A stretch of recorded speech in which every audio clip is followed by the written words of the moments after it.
Good evening. You are tuned to Echo FM, the only station currently broadcasting from the center of the unfolding void. I am your anchor, Alistair, and tonight we are reviewing the latest installment of our collective, slow-motion catastrophe. The headlines are predictably grim, yet delivered with a polished, corporate sheen that suggests everything is entirely manageable. The Kenyan Health Ministry has finally acknowledged a court order to halt construction on a controversial quarantine facility, having previously treated that same court order as a mere suggestion. Meanwhile, a Chilean court has delivered a verdict on a 50-year-old assassination, proving that justice is not blind, it is simply extremely slow. We have politicians ignoring judges, regulators failing to regulate, and the relentless march of technological optimizations that seem designed to make us all slightly less human. Nobody is surprised. We are simply waiting for the next scheduled update.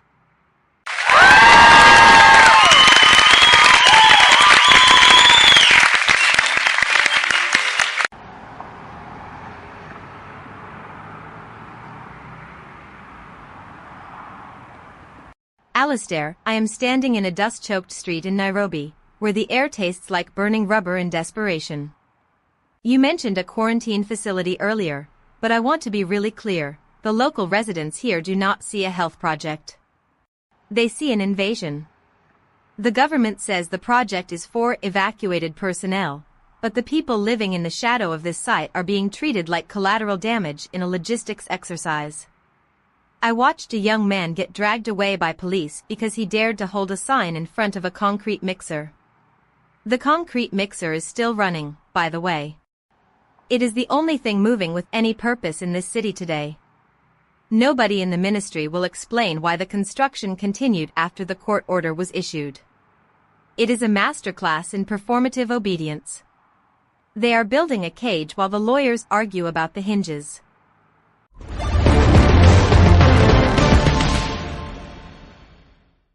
Victoria, I hear the moral outrage, and frankly, I understand why you feel that way.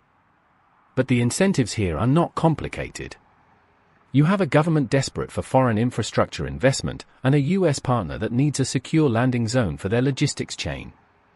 The court order is essentially a friction point in a Series A rollout. If you view the Kenyan Health Ministry as a startup that is currently over-leveraged on their political capital, the sequence of events makes perfect sense. They ignored the judge because the burn rate on the project is too high to allow for legal pauses. You want the system to care about the people on the sidewalk, but the system is currently iterating on a global scale. If the project succeeds, they get their funding. If it fails, they pivot to a new site. That is how the market works, Victoria.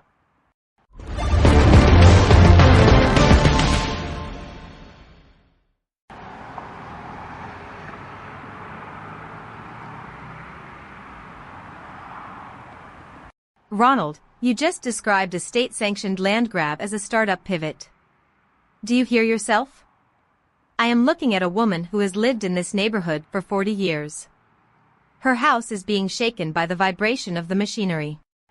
She is not a user, she is not a data point, and she is certainly not part of a Series A. She is a human being who has been told that her existence is an inefficiency that needs to be ironed out. I want to be really clear, this isn't a project that is over-leveraged. It is a project that is morally bankrupt. You talk about burn rates, but you never mention who is actually burning. It is not the ministers or the contractors. It is the people who have nowhere else to go. You are so busy analyzing the architecture of the cage that you have forgotten to notice the prisoners.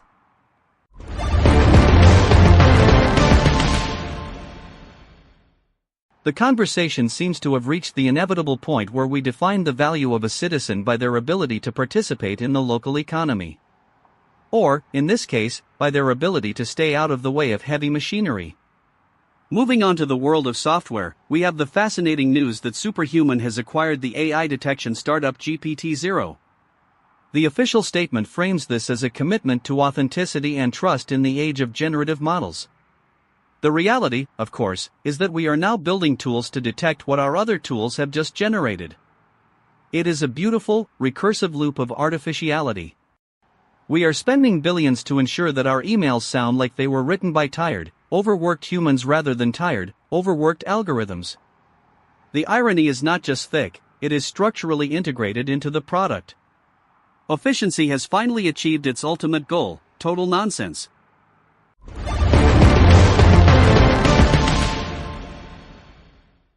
Atmospheric pressure rising.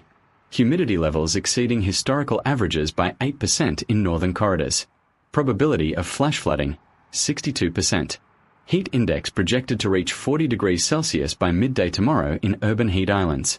Infrastructure stress detected in primary cooling nodes.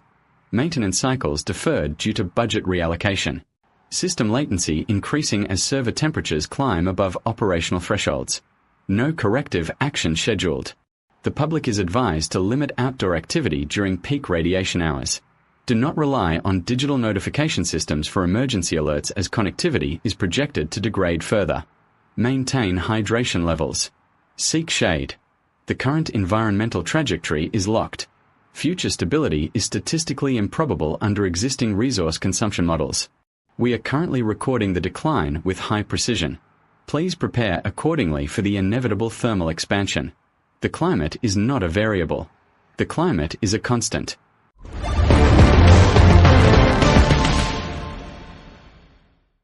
Alastair, regarding that AI detection acquisition, you're missing the long play.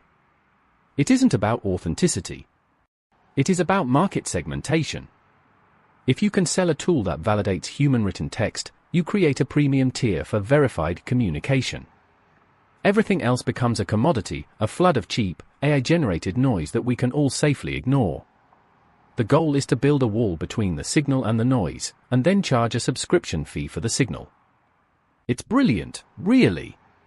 We are currently monetising the very concept of sincerity. That's the true beauty of the current economic climate. If it exists, it can be tracked, verified, and sold back to you at a markup. Don't look at it as a failure of communication. Look at it as a highly sophisticated filtering service. We are optimizing our own attention spans for maximum profit.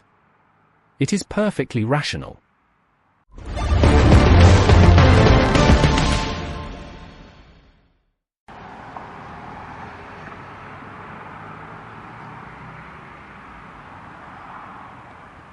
Ronald, you say rational, I say pathological. I am sitting here watching a police drone hovering overhead. It is the same model they use for monitoring traffic, but tonight it is being used to record the faces of protesters. It is not there to ensure public safety. It is there to create a searchable database of dissent. The police department calls these first responder units, but they are really just mobile surveillance nodes. The data gathered here will be sold or shared or lost in a breach within 6 months. I want to be really clear, the technology isn't just watching us. It is categorizing us for future reference. When you talk about monetizing sincerity, you are ignoring the fact that the tools you admire are being used to erase the very possibility of public life. We are being reduced to datasets, and the dataset is being auctioned OFF.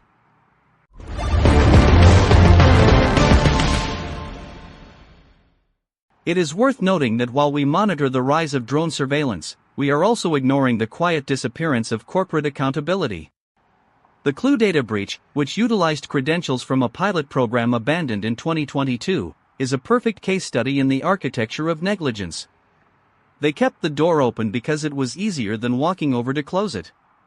The result is a customer database now sitting in the hands of whoever is currently bidding the highest on the dark web. The official statement calls this a security oversight. I call it a failure of basic housekeeping. When the digital infrastructure is this fragile, the security of the entire system becomes a matter of pure luck. We are essentially betting our privacy on the hope that someone remembers to turn off the light before they leave the room. Nobody remembers to turn off the light.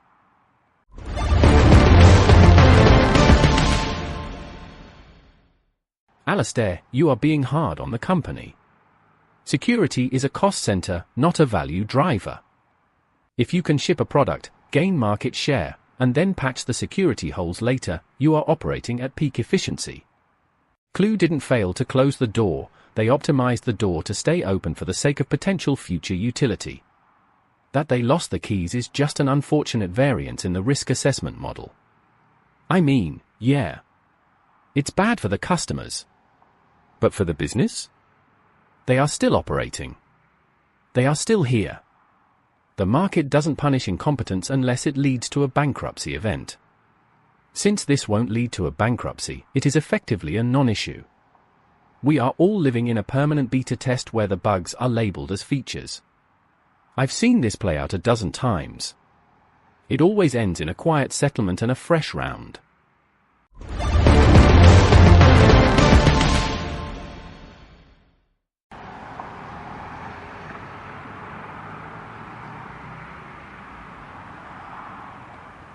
Ronald, you mentioned the quiet settlement, but you never talk about the people whose data is now being weaponized. I am looking at a woman who lost her job because of a data leak similar to the one we are discussing. Her identity was compromised, her credit was destroyed, and her career was effectively terminated because a company like Clue couldn't be bothered to manage their credentials. To her, this isn't a variance in the risk assessment model. It is the end of her life as she knew it. The people in the boardroom will move on to their next venture, but the damage they leave behind is permanent. I want to be really clear, the system isn't broken. The system is functioning exactly as it was designed to function. It prioritizes the survival of the entity over the well-being of the individuals who fuel its growth. It is a predatory design.